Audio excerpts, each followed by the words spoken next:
Today we are starting a series of videos on the electrocardiogram, the ECG. Like, subscribe and share for more free medical content. After watching this series, you will be able to read any ECG paper clearly and understand the heart condition behind the reading. At first, we need to understand how the ECG machine works.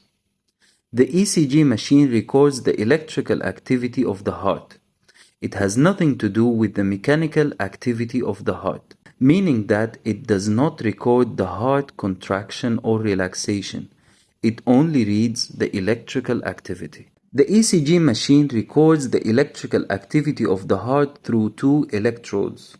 One positive electrode, the other is negative. The two electrodes are placed in an opposite direction, enabling the machine to record the movement of positive or negative electrical current through the heart.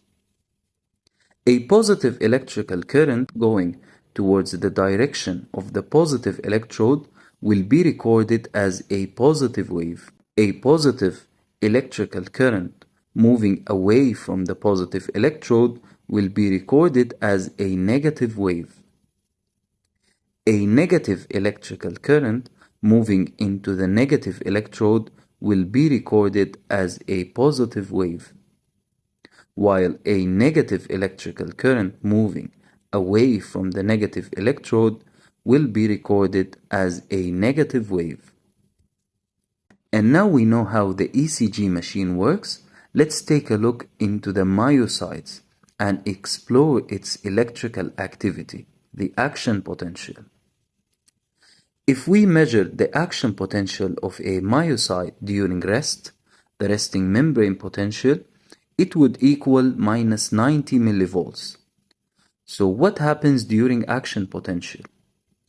At first, a stimulus arrives, which leads to an opening of sodium channels, leading to sodium going into the myocytes.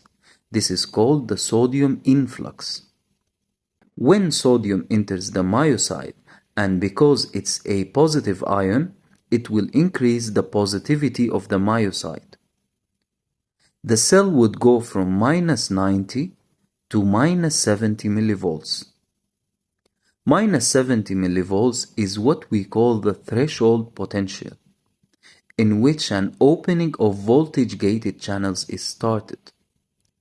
Opening of voltage-gated sodium channels will cause the sodium to go into the cell, and this will lead to the depolarization phase.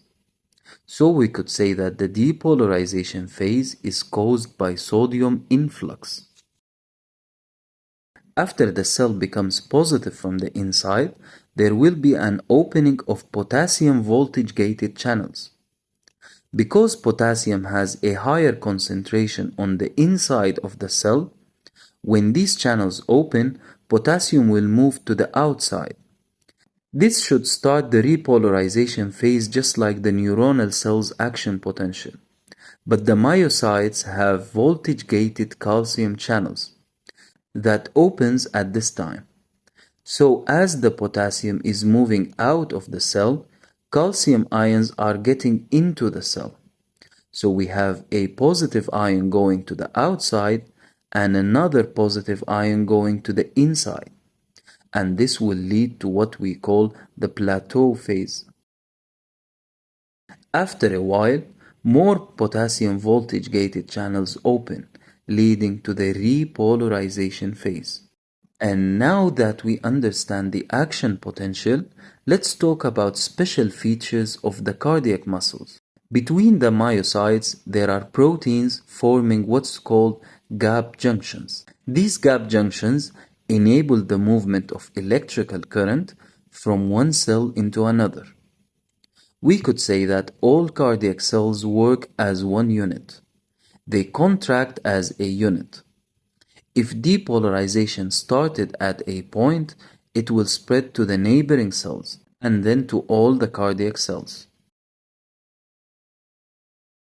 There is another concept regarding the thickness of the myocardium.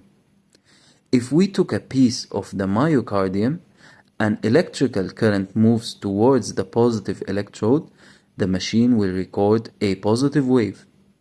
Now if we had another piece, but this time it's thicker than the previous one, then the machine will record a strong positive wave, meaning a wave with much higher amplitude. So the more thickness in the myocardium, the stronger the wave's amplitude. And lastly, in this video, we will quickly revise the conductive system of the heart. Electrical activity starts at the sinoatrial node. The electrical current then reaches the atrioventricular node, then to the bundle of His, and it gets divided into anterior and posterior left bundle branch and a right bundle branch. And then we have the Purkinje fibers. Here I want to point out that there is a difference between the conductivity of the AV node and the Purkinje fibers. The main function of the AV node is to slow down the electrical current coming from the SA node, giving more time for ventricular filling with blood, which is crucial for the rhythmic contraction of the heart. On the other hand, the Purkinje fibers are for fast conduction of electricity, enabling symmetrical ventricular contraction.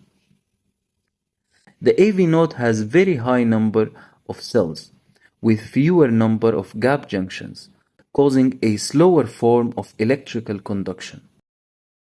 While the Purkinje fibers have smaller number of cells, their cells are large and straight with higher number of gap junctions, enabling fast conduction. And that was it for our first video on the ECG interpretation. Hope you enjoyed it, and I will see you in the next part. The next part will be on the ECG waves, the P, Q, R, S and T waves. Thanks for watching, and I will see you in the next video.